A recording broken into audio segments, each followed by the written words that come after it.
In order to stand out, you have to smell different. Every man in your office is wearing the same 3 colognes: Sauvage, Bleu de Chanel, Acqua di Gio. Walk into any meeting in 2026 and you can name the bottle on every wrist within 2 minutes. These aren't bad colognes. They're just everywhere, and once a fragrance is everywhere, it stops doing the one job a great cologne is supposed to do: get you noticed. The men who actually get noticed are wearing something the room can't place. Warm, slightly smoky, something Eastern in the dry down. The kind of scent that makes a stranger lean in and ask what it is.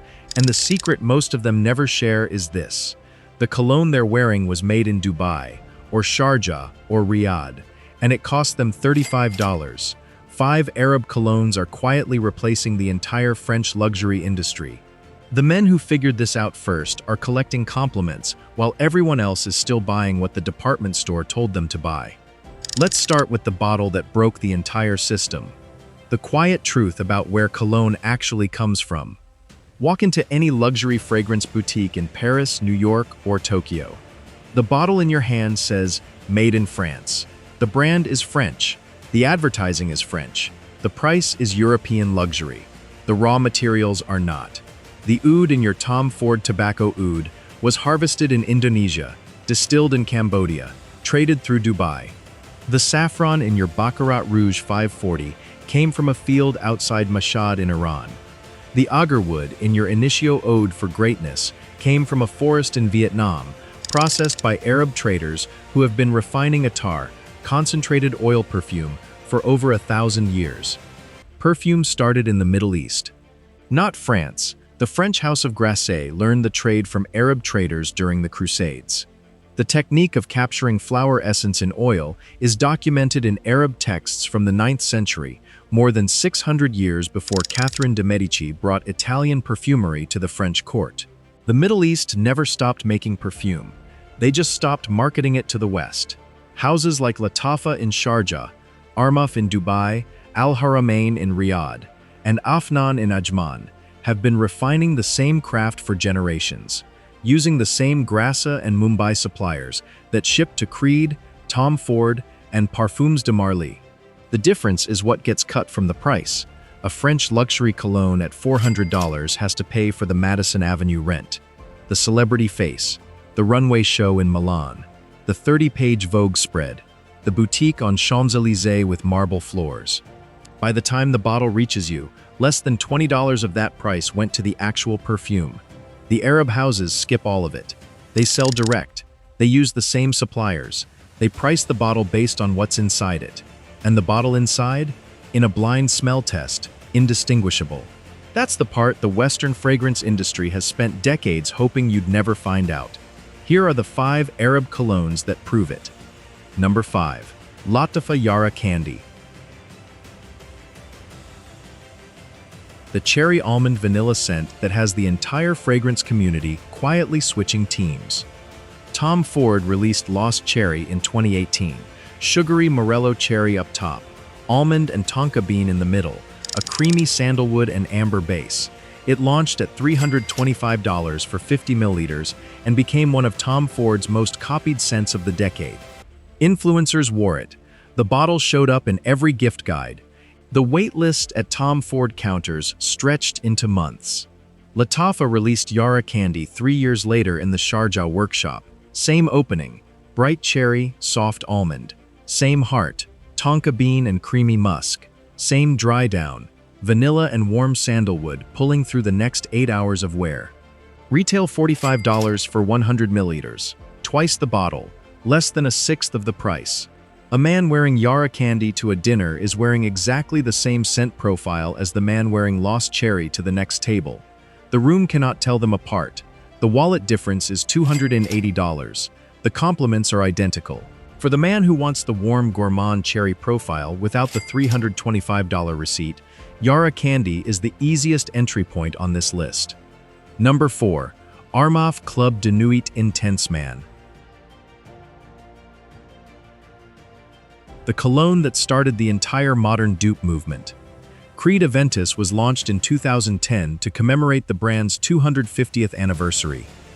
Pineapple, bergamot, and blackcurrant up top. smoky birch and patchouli in the heart, musk, oak moss, and vanilla in the base. It became the most successful luxury cologne of the 2010s. Drake mentioned it on a song. Every man who could afford one bought it. Retail sits at $475 for 100 milliliters. In 2016, Armaf released Club de Nuit Intense Man from the Dubai workshop. Same opening trio of pineapple, bergamot, black currant. Same smoky birch dominating the heart. Same musky vanilla base. Side-by-side reviews across Reddit and Fragrantica have rated the match at 9 out of 10. Reviewers describe Club de Nuit Intense as more linear than Aventus, but at $35 the comparison stops being fair. That last sentence is the entire video in one line.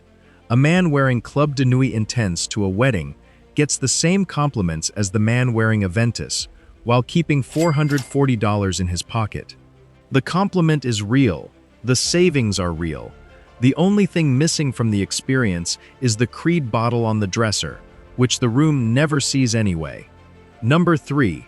Lattafa Asad. The cologne that quietly destroyed the Parfums de Marly Layton market in 2023. Parfums de Marly Layton launched in 2016. Apple, bergamot, and cardamom open. Geranium, jasmine, and lavender in the heart. Vanilla, sandalwood, guaiac wood in the base. The bottle goes for $355 at retail and made Parfums de Marly a household name in luxury fragrance. Lattafa released Asad in 2022. The opening reads like the Layton notes list. Apple, cardamom, bergamot. The heart matches, creamy vanilla and warm sandalwood. The dry down lingers on the same warm masculine base. Retail, $35. Asad sold out across Amazon, Saudi Arabia, and Europe within months of release. The Layton dupe conversation moved from quiet Reddit threads into mainstream fragrance YouTube. Every reviewer ran the comparison. Every reviewer arrived at the same answer. For the apple cardamom vanilla profile that made Layton famous, Asad delivers the same scent at 1/10 the price. A man wearing Asad to a business dinner in 2026 is wearing the cologne the man across from him in the Parfums de Marly bottle thought he was paying for. The Layton on the dresser is the marketing budget. The Asad in the cabinet is the perfume. Number 2. Lattafa Velvet Oud. The cologne that made Tom Ford Tobacco Vanille redundant overnight. Tom Ford Tobacco Vanille was released in 2007 as part of the Private Blend collection. Tobacco leaf, vanilla, cacao, dried fruits. A warm, spicy gourmand that became the signature scent of every man in Manhattan finance for the next decade. Retail sits at $385 for 50 milliliters. Lattafa released Velvet Oud in 2021. Tobacco leaf, vanilla, oud, dried fruits, warm spices. The scent profile reads like a slightly oud-leaning version of Tobacco Vanille, the oud adding depth where Tom Ford uses a heavier vanilla. Retail, $40 for 100 milliliters. The Velvet Oud comparison has become the sleeper recommendation across our fragrance. Reviewers describe it as Tobacco Vanille with more character, and the bottle I reach for instead of Tom Ford, because I can wear it daily without thinking about the price. That second sentence matters. The Tom Ford bottle is too expensive to spray freely. The Velvet Oud bottle is cheap enough to enjoy. The man who owns Velvet Oud wears it 3 times a week. The man who owns Tobacco Vanille saves it for special occasions and ends up wearing his everyday cologne 90% of the time. The cologne you don't wear isn't a cologne, it's a trophy. Velvet Oud gives you the Tobacco Vanille profile in a bottle you can actually use. Number 1. Haramain Amber Oud Gold. The Arab cologne that quietly outperforms every European luxury fragrance on earth. Haramain was founded in Riyadh in 1970. The brand operates one of the largest perfumery operations in the Gulf, with workshops across Saudi Arabia and the UAE, producing both modern designer-style fragrances and traditional Arab attars. Amber Oud Gold is the brand's most internationally recognized release. The profile is dense: saffron, agarwood, amber, vanilla, white musk. The opening is bright and slightly sharp. The heart settles into honeyed amber and resinous oud. The dry down lasts 12 to 14 hours and projects so strongly that fragrance reviewers warn against overspraying. The Roja Parfums comparison is where the story gets serious. Roja Elysium retails between $400 and $500, depending on size. Roja Nude Crystal sits above $600. Both are widely considered to be in amber oud gold scent territory, the same saffron and amber and oud structure that has made Roja a benchmark luxury name for the last decade. Haramain Amber Oud Gold retails at $45 for 60 milliliters. The price ratio is over 10 to 1. The scent ratio is closer to 9.5 to 10. A man wearing amber oud gold to a black tie event is wearing a fragrance that fills the room the same way a $500 Roja would. The complements are identical. The longevity is identical. The projection is identical. The bottle on the dresser at home cost less than dinner. This is the cologne that proves the entire premise of this video. The Arab perfumery industry isn't trying to compete with European luxury on its own marketing terms. It's quietly bypassing that competition entirely, building the same fragrance experience at 1/10 the cost, and letting the men who do their research find the bottles themselves. 5 Arab colognes, 1 quiet revolution. The Western fragrance industry has built its pricing on 3 things: the celebrity, the bottle design, and the boutique location. The perfume itself accounts for under 10% of the retail price on most luxury fragrances.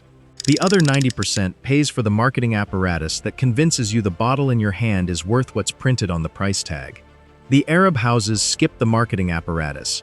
They source from the same suppliers in Grasse and Mumbai. They distill the same oud from the same Indonesian forests. They use the same saffron from the same Iranian fields. The fragrance ingredients arrive identical, only the marketing budget differs. Once you understand that, the math becomes simple.